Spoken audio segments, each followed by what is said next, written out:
We often hear that laughter is the best medicine. Well, today I'm speaking with a stand-up comedian, Miss Anne Gildea, who's been touring her one-woman show. And whereas some would say menopause is no laughing matter, she would beg to differ. As you will see, she laughs about pretty much everything. But before I introduce you to Anne, I want to tell you how, in my view, many women put self-imposed limitations on themselves. There's a lot of prejudice about the word menopause. Some women just shudder to hear the word, and it's hard to get through to them when the word alone makes them shut down. A patient in her early 50s in my office last week was talking about her weight. And in the meantime, she told me all these other symptoms she was having. So I said, "Oh, obviously you are perimenopausal." And she said, "Oh no, don't say that word. I don't even want to hear it." Others may say, "I'm not old enough for menopause, so it can't be my hormones," even though their mood swings are driving everyone else crazy. So when women act like menopause is some kind of horrible disease, it's so refreshing to meet someone who doesn't only think menopause is a dirty word, she throws it out there and makes it the theme of her comedy routine, which is called How to Get the Menopause and Enjoy It. Anne Gildea is a Dublin-based comedian, very famous in Ireland. Her current show, How to Get Menopause and Enjoy It, was launched in Dublin, Ireland on Valentine's Day 2022. The show's combination of comedy, information, warmth, and authenticity proved an instant sellout, and it's currently on its third tour through Irish theaters. She's also performed in England and Europe. In the fall and winter this year, Anne will be touring with a doctor who has a very similar background to mine, in that she's a family practitioner and a hormone expert. And that show is called Hormones and Menopause, The Great Debate. It has a 35-date tour, and if you happen to be in the UK, you should definitely check it out. None scheduled for the US yet, but you never know. Anne has many international radio and TV appearances over the years, including a stint with Jon Stewart. She's been on The Late Late Show and many appearances on the BBC. Anne wrote a comedy show called No Laughing Matter, following her treatment for breast cancer. And she has published 2 books, a novel called Deadlines and Dickheads, and a memoir, I've Got Cancer, What's Your Excuse? The latter inspired a film called The Bright Side. Creating laughter is not one of the skills in my toolbox, so today I'm thrilled to have a stand-up comic with me. Despite having been through cancer, menopause, and depression, somewhat serious issues, Anne has come out on the other side not just laughing, but making other people laugh too. And that is why she's here today, to shine her light on the wonderful subject of menopause. So without further ado, here she is. Anne, welcome to my podcast. Great to have you here. Thank you so much for having me on, Nadu. So it's clear to me that oddly enough, you and I have exactly the same goal. I never thought I'd say that to a comedian, but seriously, we both want to educate women through the platforms that we have and disseminate information that can help women live healthier and more fulfilled lives. Would you agree with that? I totally agree with that. And the way I came to this topic a bit circuitously, I was trying to write a new show during lockdown, and I was trying to write about midlife. And it was my partner, Paul, who gave me the title, How to Get the Menopause and Enjoy It. He said that title, he wrote it on my whiteboard in my office, and he went, "There's your show." And, just like your patient, Nadu, I was very resistant to the word menopause. And at that time, I was postmenopausal myself, but I just thought, something about that word, negativity around it. And then I started researching it. And I went into shock at all I didn't know. And actually, at that time, even though I was postmenopausal, I went on HRT because I realized the implications of that hormone depletion that happens and how profoundly it affects every system of the body, particularly brains, bones, and heart. And it was to sustain health into old age that I thought, I'm going to go on HRT. But I was absolutely in shock, Nadu, as I'm sure lots of your patients are, when you really inform them about the nuance of what's going on in menopause. And that's how I came to it. Yeah, it's pretty clear from some of the titles of your writings that you draw a lot of comedy from your life experiences. I'm not going to ask you which dickheads you had in mind, but can you tell us a little bit about your background? My background, I was born in the north of England to Irish parents. And then when I was a kid, we moved from lovely Manchester to a very isolated, tiny farm in the west of Ireland. I used to have a joke about it, and I do. I used to say it was very barren down there. It was the kind of place you open the front door, and as far as the eye could see, there was alcoholics. So I had the archetypal miserable Irish childhood that is famed in literature and what have you. No, it's also wonderful. It was a bit bleak. My upbringing was in rural Ireland. It was in a whole milieu and a whole sociological setting that has utterly changed in Ireland. So I do feel privileged for growing up in nature, growing up in a very small farming community that was still farming in really old ways, and all of that is gone. So that is the privilege of it. So that's the lucky thing of it.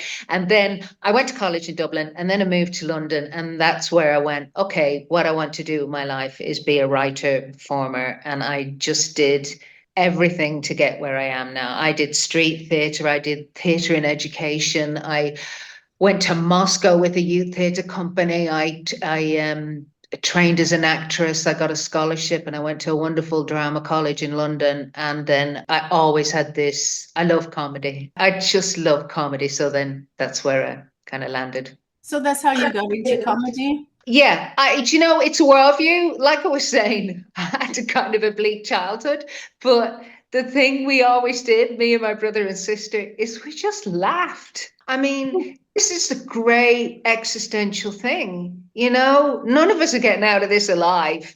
You have to laugh. I think the comedic perspective is just the highest art form. I think life ultimately, I think comedy can frame life in a very beautiful way. I ask you how you're able to see the funny side of not feeling so good. To be a stand-up comedian, do you have to be a bit of an exhibitionist or an extrovert to be able to perform in front of people? Well, here's my story with stand-up. I started doing stand-up in London in the late 80s, early 90s, and I didn't really like the club milieu, and I'm sure any stand-ups in America who are listening to this know exactly what I'm talking about. It's immensely competitive. In fact, I've seen some American guys describe it more as a sport. I'm very feminine in the way I approach things. I'm conciliatory, I'm cooperative, and I don't like conflict. I'm not massively competitive, and I don't be doing the me. It's a very, very robust environment. It didn't appeal to me, comedy. So I started out, I kind of earned my chops. I learned how to do comedy in clubs. And then I set up a trio in Ireland with two other women, and we were called the Newless, and we did comedy songs.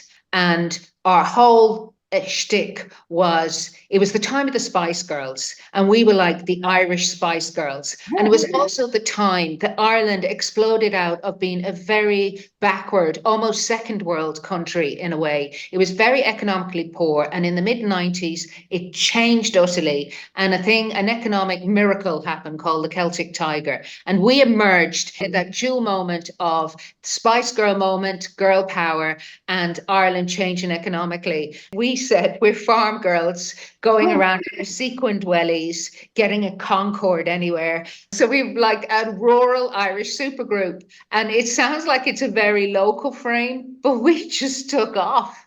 And we just played everywhere. We were hugely successful in England, Australia. We played New York. I loved that frame. I love working with other people. I really enjoy working in theatres rather than clubs. And I really like to be engaged, not in a competitive one-upmanship, but in really thinking about the relationship with the audience and the artistry. So I'm more inspired by maybe a theatrical approach to things. So the show that I do uses the vernacular of stand-up and comedy, but I do it in theatres. It's a mammoth show. It's actually 2 hours long, which is long for a solo show. And I bring the audience on a whole journey. I really approach it like you would a theatre show, that you take the audience with you and you want them to feel changed when they leave. So that's where I'm coming from with my artistry. So I never felt in the same milieu as the other stand-ups. I'm just not interested in that competitive thing. I just don't have it in me. It's not, you understand what I'm saying, yeah.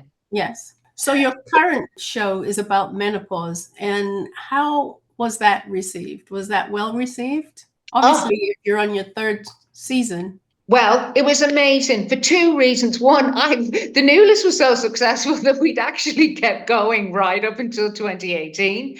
And then I was really nervous about finding my solo voice again. And this topic helped me into that. And it was my partner who suggested the title when I was trying to write a new show. And he came up with the title, How to Get the Menopause and Enjoy It. I was resistant to it, and then researched it, realized it was a really fertile field. But it was also in the zeitgeist because suddenly everybody, certainly in Ireland and England, were talking about it. You had television personalities in England, like this lady in the UK called Davina McCall, did some documentaries about it. You had Mariella Frostrup, who's another presenter. She did a documentary. She wrote a book about it. The doctor that I'm touring with, Dr. Louise Newsom, she has been at the forefront of menopausal healthcare and information education in the UK for years, but she just really took off around that time too. It was an amazing moment, and I'm sure it's the same in America. There just seems this wave of enlightenment around menopause happening. Because it's the whole story of menopause. I was glancing at Germaine Greer's book again about the change. It's amazing the different arcs it goes through. Right. Everybody's positive about HRT. Everybody's negative about HRT. Everybody's positive about it. And the whole thing that enfolds it all is mystery around women and women being sidelined. So tell us about your concept of reverse puberty. That's a new one on me, but it's great if it helps women to conceptualize what's going on in their bodies. Okay, full disclosure, I got that concept from a brilliant menopausal resource called the Irish Menopause, and it's a Facebook group run by a woman called Sally Ann Brady, and she works with another woman too. She's a civilian, an ordinary woman who had terrible problems with early menopause and just really educated herself. And she created this brilliant site where women share their experiences. And I did an online seminar with her, and it was her who gave that framing. She went, look at it like reverse puberty. She said, think when you were 11 or 12, your body suddenly starts producing all these sex hormones. So you undergo all these profound changes, and it just has this huge impact. And she said, so now you're at the other end of that, and your body is ceasing to produce those hormones. So of course, there's going to be an equal and opposite impact. So it's interesting to frame it. I like that framing because it's very grounded in the idea of us as what we are, mammals. And we're young mammals going into our reproductive function, and we're older mammals easing out of the reproductive function, but we're also human beings. So we don't want to be totally defined by that. And so we know this is happening, but if this hormonal depletion is happening, why not replace them, Right. So I really like that framing. Now, you are one of the few people who will stand up and admit that they're on HRT in spite of having had breast cancer. What makes you so brave? Well, one, I had triple negative breast cancer. So I remember I said to my oncologist at the end of it all, I had asked him, it must have been in the back of my mind. I didn't know much about it, but I asked him, could I go on HRT after that? And he went, yes, you could, because you had triple negative breast cancer.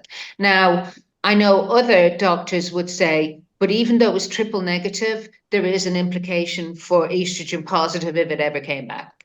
I think it's more important. There's a low chance that I will have a recurrence. One, because of the type I had, but two, I think it's so vitally important to do everything you can to sustain your health into old age. Quality of life. It's a quality of life issue. It's a quality of life issue. I see there's great longevity on my mother's side of my family. All my mum's family are from County Mayo.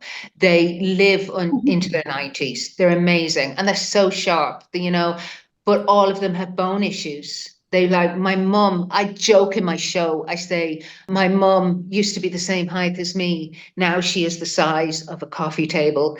I don't know, do you use that expression, coffee table? It's like an occasional table. But my mum has shrunk so much, and I see it in all my aunties. And that is loss of bone density, which is correlated to loss of estrogen. When I started joining these dots, I thought, I've been through cancer. It's actually cancer is the connecting thing for me. I had stage 3 cancer. For months, I thought I was dying. And medicine saved me. And I thought, now that I'm alive, I'm going to do everything I can to keep my health and to keep well for as long as I'm on this mortal coil. So that's where I'm coming from. It's about quality of life and trying to sustain health. And how do your doctors feel about that? I went to an menopausal expert to get my prescription, and then it's registered in my doctor's surgery. And one day I happened to see a young female doctor who I hadn't seen before, and she just saw the prescription on my notes on the computer, and she went, "Oh, you have to come off that. That is dangerous for a woman your age. The first thing we must address today, whatever you've come in for, you have to come off that." I've turned that into a whole huge piece of the show, because I have her telling me that, and then I just look at the audience, and the whole audience goes, "Ooh," because they know how provocative it is. And then I just said to her,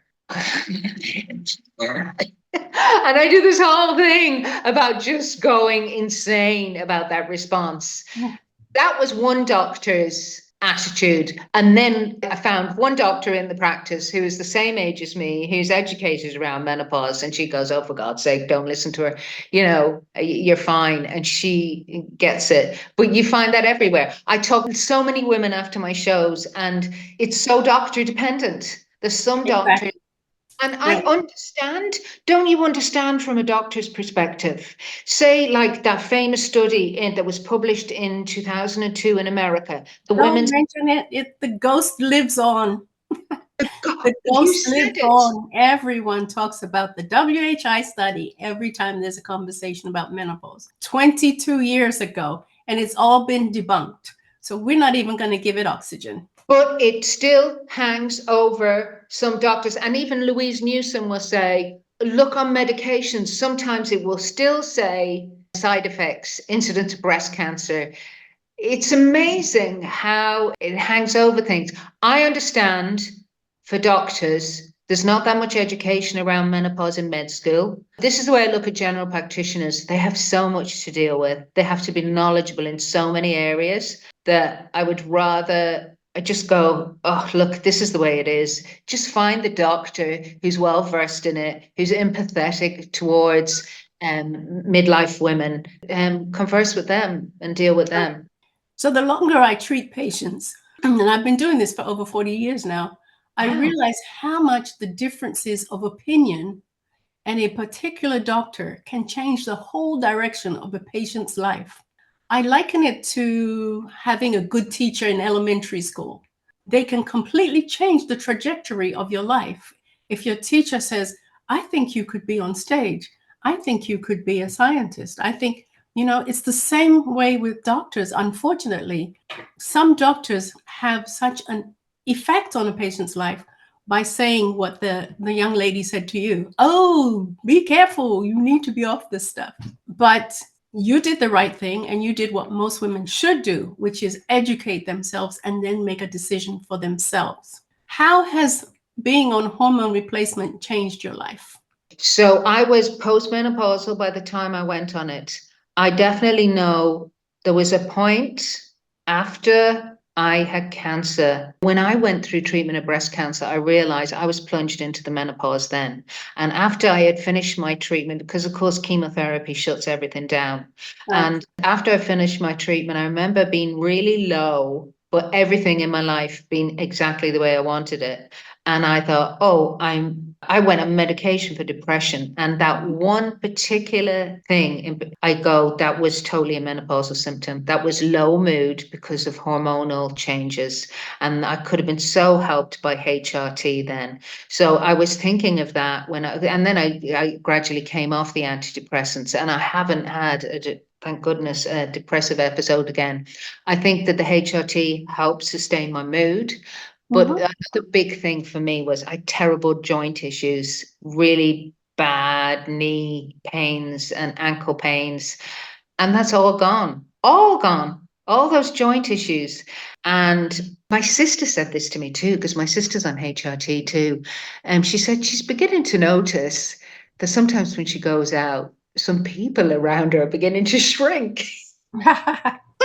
I think I've one friend in particular I notice, oh, you seem to be getting a bit shorter. I'm tall. I'm 5'9", and I'm still 5'9". So I'm not shrinking, and my knees are fantastic. So I have fantastic knees and I'm tall, so it's all good. Now, I wonder if you've heard this statistic. Estrogen decreases by 40 to 50% the risk of cardiovascular disease, and women with breast cancer are more likely to die from heart disease than their cancer. Now, as a layperson, how would you interpret that? Well, I'm used to hearing those kind of stats.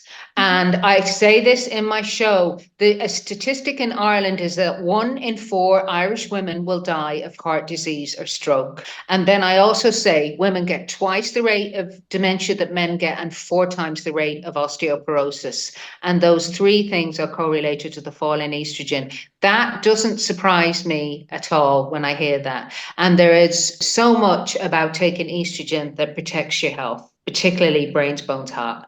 And so I'm not surprised to hear that. But I think many people are, because they focus so much on the big breast cancer thing. It's like women's biggest fear, even though most women, as you said, actually die from heart disease.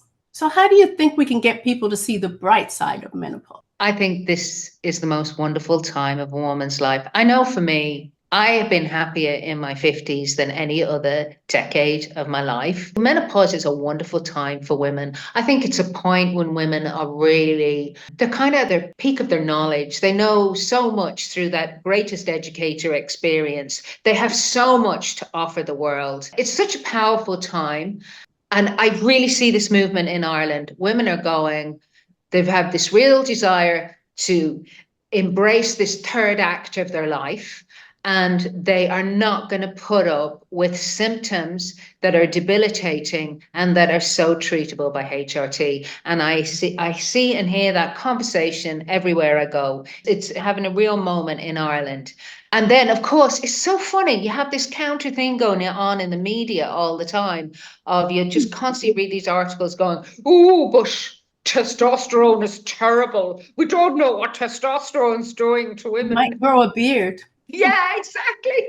She'd grown a beard anyway. No, a fabulous mustache. They forget to mention the muscle that comes with it too, and the brain sharpness. And the brain. I mean, women are living longer. And if you're going to live long, the way life is organized now, we all have to remain functional and part of the workforce until the day we drop. So you have to be able to keep with the program. So, So what are your future plans? Are you going to come to the States at all? Or I so want to come to the States. So like I said, the Newlist played New York before in the Irish Arts Centre. So I'm launching a new show then for 2025 that I've been working on all summer, and it's called Further Adventures in Womaning. And it's about all the images of womanhood that I would have grown up with and all that I thought it meant to be a woman, and how that actually was so different in the way life unfolded and how everything is so different now.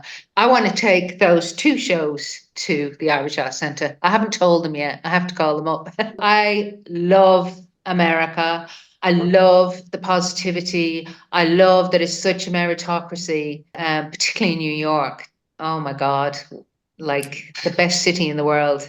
you have to open your show on St. Patrick's Day. Oh, well, that would Either be. in Chicago or New York, where there's a Well, ton of Irish Chicago is a people. great idea because there's such a brilliant Irish community there. I definitely want to be in America. Well, I honestly believe that in a few decades, the whole menopause thing will be a non-issue for women coming behind us. And I certainly hope so. Sort of like the way women's lib was in the 60s. When you mention women's lib to millennials and Gen Zs now, they look at you blankly like, what do women need to be liberated from? Oh, but It's oblivious. So yeah. we need liberation today from rumors, misinformation, and the silence that comes from embarrassment and ignorance that has Yeah. been passed down from generation to generation. Yeah. So that's my Absolutely. share. Yeah. It sometimes annoys me when younger women don't know what the sisterhood did and what had to be fought for. I mean, it's absolutely shocking. I've been looking through the history of it in Ireland. Unbelievable. There was a marriage bar in Ireland. Women who worked in the civil service or in the bank had to give up their jobs when they got married right up until 1973. Women in Ireland were officially the same domicile as their husband until 1986, which means if a woman was married to a man who decided to move to Australia, her official domicile was Australia. I mean, these rights only changed so recently. I think it's so Right. important for young women to be educated around what the sisters did. And it's only 50 years ago. I always carry a sense of that. Well, obviously, I'm of the age, but I mean, I think it's so important for younger women to know what the sisters did and the fight. Right. So, Anne, it's been wonderful having you today. I know we had a few technical issues at the beginning, and thank you so much for your patience. Do you have any parting words of experience and wisdom? Well, I just saw this on my mug. Can you read that? It says, "Go on, you good thing." I don't know, is it coming out? One, you good thing. Go on, you good thing. So that's my words of wisdom. Go on, you good thing. That's an Irish positive affirmation. We can have you come back another day and Hmm. give us some more wisdom. This has been great, and I really enjoy talking with you. And hopefully, we'll see you in the States soon. I would love to meet you in person. I do. Would really like that. Bye bye for now. It was great having Anne Gildea on my podcast today, a famous Irish comedian who, in my opinion, is very brave and very forward thinking. And she's doing a show about menopause currently, and she's also writing a new show about midlife in women. So I hope you will follow her progress. Today was great. We talked about quality of life issues, even for people who've had breast cancer. And this is oftentimes a big question that people have. So next week, I will actually be talking with an oncologist, yes, a cancer doctor, about taking hormone replacement after breast cancer. So if you enjoyed today's program, I hope you'll give it a like and subscribe. And it's so encouraging when people give me a like, because that way I know that the message is getting out there and people are enjoying the information. If there are other subjects you'd like me to deal with, please do not hesitate to contact me about it. But for now, it's bye from Wellness and Wisdom, and hope to see you soon.